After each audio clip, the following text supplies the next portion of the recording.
નવું પ્રમાણ મળી ગયું. હવે કેટલી મૂડી આવશે ની આપણે ગણતરી કરવાની. શું કરવાની? ગણતરી કરવાની. તો અહીંયા આપણે કોષ્ટક બનાવો. કોષ્ટક બનાવવામાં જે આગળના દાખલામાં હતું કે માની લ્યો કે અહીંયા આ જમા બાજુનો સરવાળો માઈનસ ઉધાર બાજુનો સરવાળો. માન કે પહેલો ભાગીદાર કોણ છે? P. પહેલો ભાગીદાર કોણ છે? P. તો P નો જોવો જી આ સરવાળો ઉધાર જમા બાજુનો સરવાળો 10,500 માઈનસ આ P એનો સરવાળો કેટલો છે? 3,000. એટલે 10,500 માંથી આ 300 શું કરી દેશો? બાદ કરી દેશો. ફરીથી આનો સરવાળો કરવાનો. કેટલો થયો? 10,500. એમાંથી આ 3,000 બાદ કરવાના. સોરી, આ 3,000. એ રીતે P બીજો ભાગીદાર કોણ છે? Q. તો એનું જો 7,500 માઈનસ આ બાજુ સરવાળો કેટલો છે? 1,000. આટલું જે છે આપણે આગળના દાખલામાં જોયું હતું. હવે આગળનું તમે ઉદાહરણ જોશો ને, આગળના ઉદાહરણમાં આટલું આપણે જોયું હતું. એ જે નામ આપ્યા હતા એ પ્રમાણે. હવે આ દાખલામાં શું ફેરફાર છે કે અહીંયા તમારે આ જે નિવૃત્ત થનાર છે P, Q અને R, આ રોકડ એ પણ ગણતરી તમારે કરવાની રહેશે. આને મને કે 7,500, આના 6,500 અને આના 8,500.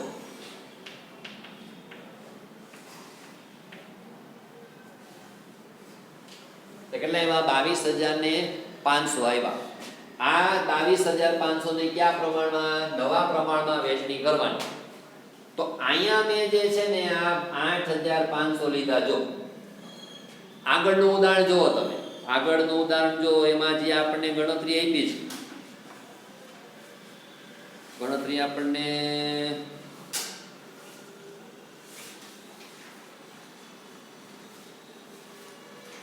પેજ નંબર 246 જો.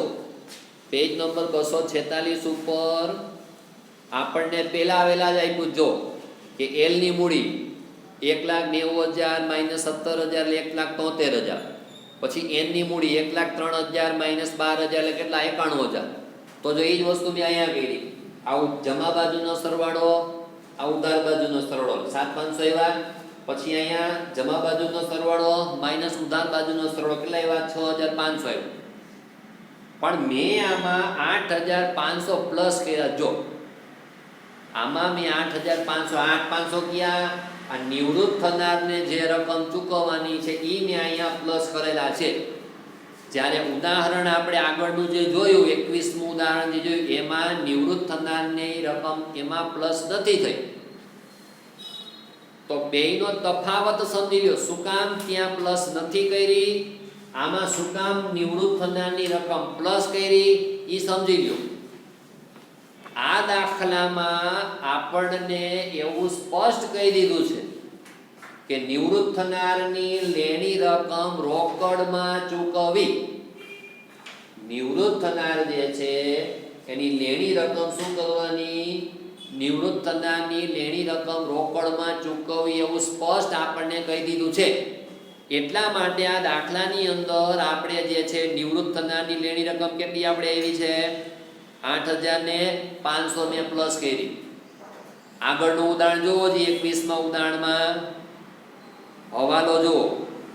પેજ નંબર 244 જુઓ. 244માં ક્યાંય પણ આપણને ઉલ્લેખ નથી કર્યો કે ભાઈ એમ નિવૃત્ત થાય છે તો એમની રકમ રોકડમાં આપ્યો, ક્યાંય ઉલ્લેખ નથી. એમનો ભાગ આપ્યો, દેવાદાર આપ્યા, રોકાણો આપ્યા, મકાન આપ્યા, ફર્નિચર આપ્યા. L અને N ની મૂડી તેમના નવા નફા નુકસાનના પ્રમાણમાં રાખી. ભાઈ પાઘડી આપી ને 5,500 લેણદારો N ને ચૂકવાય કબૂલ. ત્યાં ક્યાં એવું કીધું છે કે એમને લેણી રકમ રોકડમાં આપી એવું ક્યાંય ઉલ્લેખ કરેલો છે? નથી કર્યો. એટલા માટે ઉદાહરણ 21માં ખાલી 2 જ વિગત લીધી. અહીંયા આપણને સ્પષ્ટ કહી દીધું છે કે જે નિવૃત્ત થાય છે એની લેણી રકમ રોકડમાં ચૂકવવી, એટલા માટે અહીંયા તમારે શું કરવાનું, આ રકમ અહીંયા પ્લસ કરવાની. બરાબર, બેયનો તફાવત સમજી લેજો એટલે સ્પષ્ટ ખ્યાલ આવશે. હવે આ જે મૂડી એવી 22,500 એ આપણને શું કીધું છે, કયા પ્રમાણમાં, નવા નફા નુકસાનના પ્રમાણમાં રાખવાની. તો આપણે જે 22,500 આવી એ 22,500 ને આપણે વેચણી કરીએ તો માની લો કે અહીંયા આપણે આ પી છે 22,500 ગુણ્યા નવું પ્રમાણ આપણને કેટલું આવ્યું છે, 2/1. કેવું આવ્યું છે, 2/1 એટલે ગુણ્યા 2 છેદમાં શું આવશે, 3. એ રીતે ક્યુ 22,500 ગુણ્યા 1 ના છેદમાં શું આવશે, 3. તો કેલ્ક્યુલેટરમાં આપણે ઉપયોગ કરી લેવાનો. 22,500 ગુણ્યા 2 છેદમાં 3 એટલે આને આવશે 15,000. એ રીતે 22,500 ગુણ્યા 1 ભાગ્યા 3 કરશો એટલે કેટલા આવશે, 7,500 આવશે. આ રીતે આવશે. આ શું થઈ, નવી પેઢીની મૂડી થઈ. કઈ થઈ, નવી પેઢીની મૂડી થઈ. તો હવે 7,500 અને બીજાને કેટલા આવ્યા, 22,500. તો આ જે રકમ આપણને આપી છે તો એમાં આપણને સ્પષ્ટ કહી દીધું છે પી અને ક્યુ એવી રીતે રોકડમાં લાવશે કે પછી લઈ જશે કે જેથી તેમની મૂડી નવી પેઢીમાં નવા નફા નુકસાનના પ્રમાણમાં રહેશે. તો નવી પેઢી આ નવા નફા નુકસાનના પ્રમાણમાં એટલે મૂડી લખી પી અને ક્યુ આ 15,000 અને 7,500 એટલે આપણી પાસે 22,500 થશે. ઈ બે લખી નાખો છેલ્લે. બાકી આગળ લઈ ગયા 15,000 અને 7,500. 15,000 અને 7,500. હવે આનો તફાવત ક્યાં લઈ જવાનો, રોકડ ખાતે. આગળનો દાખલો જો, આગળના દાખલામાં પેજ નંબર 244 ઉપર છઠ્ઠો હવાલો આપણને આપ્યો છે કે એલ અને એન ની મૂડી, એટલે આ માની કે એલ અને એન ત્યારે જે હતા એવડે ભાગીદાર હતા, એમની મૂડી નવા નફા નુકસાનના પ્રમાણમાં રાખવી. તો નવા નફા નુકસાનના પ્રમાણમાં રાખી એ આપણે અહીં લઈ ગયા હતા. અને પછી એવું હતું કે જરૂરી હવાલા ચાલુ ખાતે નાખવાના. એટલે આનો જે તફાવત આવ્યો તો એ ક્યાં ખાતે, એ આગળના દાખલામાં ચાલુ ખાતે આપેલો છે. આગળના દાખલામાં ક્યાં ખાતે, ચાલુ ખાતે. શું કામ, કારણ કે અહીંયા આપણને કીધું છે કે હવાલો ક્યાં આપો, ચાલુ ખાતે આપો. એટલા માટે હજી આપણને એની આગળનો દાખલો જો, પેજ નંબર 242 જો, પેજ નંબર 242 એમાં આઠમો દાખલો જો, આઠમો હવાલો છે જો, નવી પેઢીની કુલ મૂડી. નવી પેઢીની કુલ મૂડી જૂની પેઢીની કુલ મૂડી જેટલી જ રાખવી એમાં આપેલું છે. પછી આ મૂડી કરણ અને ફેરીને તેમના નવા નફા નુકસાનના પ્રમાણમાં રાખશે. અને જરૂરી હવાલા બેંક ખાતા દ્વારા, એટલે એનો જે તફાવત આવ્યો હતો એ બેંકમાં આવ્યો હતો. બેંક એટલે રોકડ, બેંક એટલે રોકડ.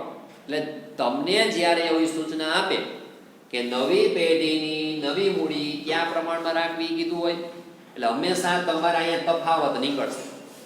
એ તફાવત સૂચના મુજબ આપણે અહીંયા દાખલો જે આપણને આપ્યો 20મો એવો એમ કીધું કે તફાવત બેંક ખાતે, બેંક એટલે રોકડ ખાતે. પછી આપણને જે 23મો દાખલો આપણને આપ્યો, સોરી ઉદાહરણ 21મું, એમાં આપણને એમ કીધું કે ચાલુ ખાતે લઈ જવાનું. તો આ તફાવત ક્યાં લઈ ગયા, આપણે ચાલુ ખાતે લઈ ગયા.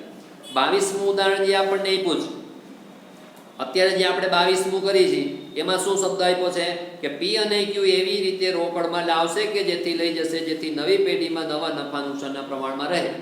તો અહીંયા કંઈ કીધું નથી રોકડમાં લાવશે કે ચાલુ ખાતે. તો શું કરવાનું, રોકડમાં આપવાની. જે પણ કાંઈ તફાવત આવે શું, રોકડમાં. એટલે ટૂંકમાં તમને જો બેંક ખાતે કે તો બેંક બતાવવાનું, બેંક એટલે રોકડ, ભાઈ સરખું થયું.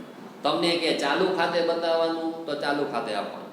અને કાંઈ ન હોય તો કે આમાં સ્પષ્ટ છે પી અને ક્યુ એવી રીતે રોકડ લાવશે, એટલે એનો અર્થ એવો થયો તમે ક્યાં સર આપશો, રોકડ ખાતામાં. આનો હવે જે પણ કાંઈ તફાવત આવે ક્યાં લઈ જવાનો, રોકડ ખાતામાં. તો જો આ બાજુ અથવા આ બાજુ સરવાળો જોવાનો, કઈ બાજુ સરવાળો વધુ થાય છે એ આપણે જોવાનું. તો માની લો કે અહીંયા આ સરવાળો કેટલો થયો તો 10,500, અહીંયા 15,000 વધી ગયા એટલે આ બાજુ સરવાળો શું થશે, વધશે. થશે આ બાજુ સરવાળો વધશે 15 16 17 અને 18000 18000 એ મૂકો એમાંથી આ 9000 પછી 420 અને 1080 આપણે શું કરી દેશું બાદ કરી દેશું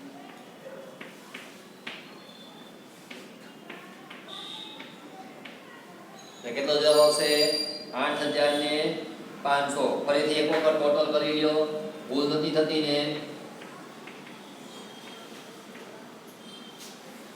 કેટલા આવશે 7500 આ ક્યાં લઈ જશો રોકડ ખાતે ક્યાં રોકડ ખાતે આ તફાવત ક્યાં એવો છે જમા અને બીજી અસર ક્યાં આવશે ઉધાર તો આમ ક્રોસ માં રાખો આ જમા છે તો બીજી અસર ક્યાં થાય ઉધાર થાય બીજી અસર ક્યાં થાય ઉધાર એટલે કે ફી ના મૂડી ખાતે 7500 એક આ ભાગીદારનો ગણતરી કરો બીજો ભાગીદાર છે એનો સરવાળો અહીંયા 7500 આ 7500 અને 1001 તમારે વધી જશે એટલે અહીંયા કેટલા આવશે 8500 ઈ જ અહીંયા 8500 અહીંયા બતાવી દો એમાંથી આ 6000 બાદ કરો 400 બાદ કરશો 20 બાદ કરશો 80 1080 બાદ કરો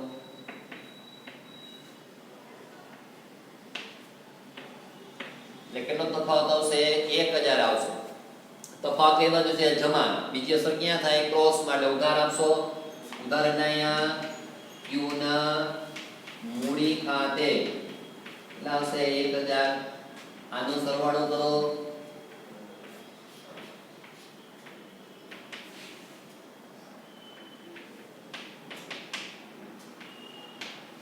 10000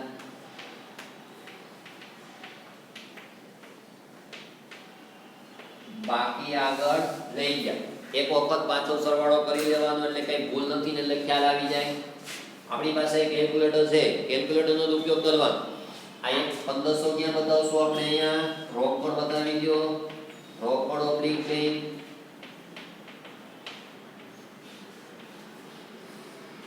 આનો શું કરી દેશો સરવાળો આનો શું કરી દેશો સરવાળો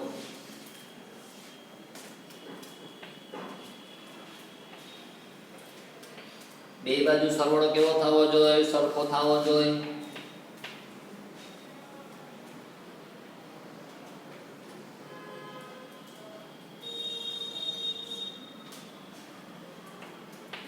$29,100